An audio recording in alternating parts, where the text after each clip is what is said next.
इस प्रेस वार्ता में आप सभी साथियों का स्वागत करता हूं। अभी जो पिछले विधानसभा सेशन में यूनिवर्सल कार्टन को लेकर हमने जो है एक वक्तव्य दिया था कि इस एप्पल सीज़न में जो है पैकेजिंग जो है एक स्टैंडर्ड के तहत किया जाएगा और जिसका नाम जो है यूनिवर्सल रखा जाए या जो भी रखा जाए पर स्टैंडर्डाइज होगा। तो ये जो है फैसला पहले ही लिया गया था और उस दिशा में जो है ये उसकी जो नोटिफिकेशन होनी थी वो भी हो गया है। तो अब इस बार जो एप्पल सीज़न रहेगा हिमाचल प्रदेश में वो पिछले साल हमने जो है बाय वेट तो पहले ही कर दिया था। अब इस बार जो पैकेजिंग का जो स्टैंडर्ड है वो भी ईजाद किया गया है, नियमों के तहत हो गया है और अब जो है यूनिवर्सल कार्टन में ही जो है सेब की जो है पैकेजिंग होगी। ये जो है इस सीज़न से पूरे ज़ोर से लागू किया जाएगा। किसी अन्य किस्म के कोई पैकेजिंग जो है एप्पल को लेके मान्य नहीं होगा। ये जो स्पेसिफिकेशन है इसमें जो है मैक्सिमम जो है सभी ग्रेड के जो सेब हैं वो 20 किलो तक ही इसमें आएगा और इसमें जो है थोड़ा बहुत वेरिएशन का जो है उसमें दिया गया है, परंतु जो है इससे ज़्यादा इसमें नहीं आने से ये हुआ एक पहले जो ओवर मतलब पैकेजिंग होता था जिससे एक तो एप्पल का जो प्रोड्यूस है या जो फल है उसका भी नुकसान होता था और साथ में जो है मार्केट में भी जो है जो हमारे बागवान हैं उनको उचित मूल्य जो है अपने उपज का नहीं देते थे।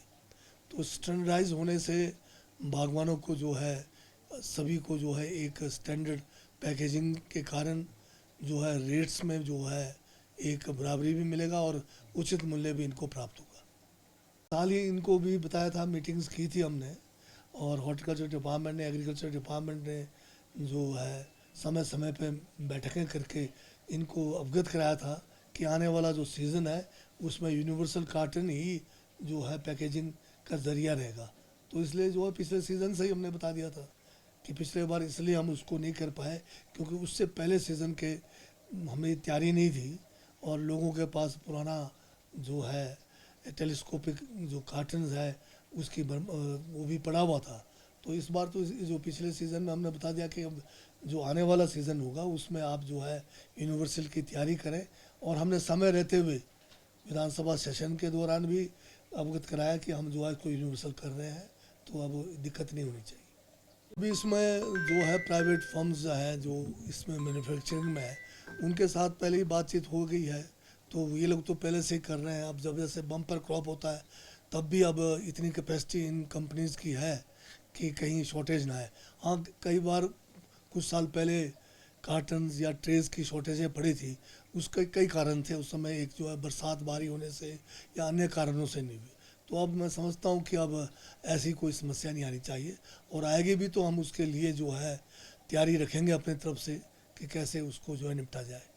नहीं, हमारे ये तो जो हमारा एक्ट है या रूल्स है वो हमारे हिमाचल के अंदर ही लागू करते हैं हम इसको यहाँ पर।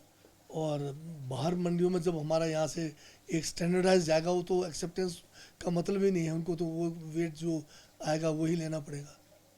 अब जयराम जी के जो मुंगेरी लाल के हसीन सपने वाली बात है तो मैं कैसे रोक सकता हूँ। वो दिन में सपने ले, रात को सपने ले। और एक चीज़ इतना कहता हूँ कि ये जो सपना है ये सपना भी जो है सही सपना नहीं है। ये संविधान के खिलाफ सपना है, लोकतंत्र के खिलाफ सपना है। एक चुनी हुई बहुमत की सरकार को आप किस तरह से गिराना चाहते हैं? धन बल से गिराना चाहते हैं, आप जो है लोभ से गिराना चाहते हैं, ईडी और सीबीआई के डर से गिराना चाहते हैं। तो क्या इसी लोकतंत्र के लिए भाजपा है? इसीलिए जयराम जी जाने जाएंगे?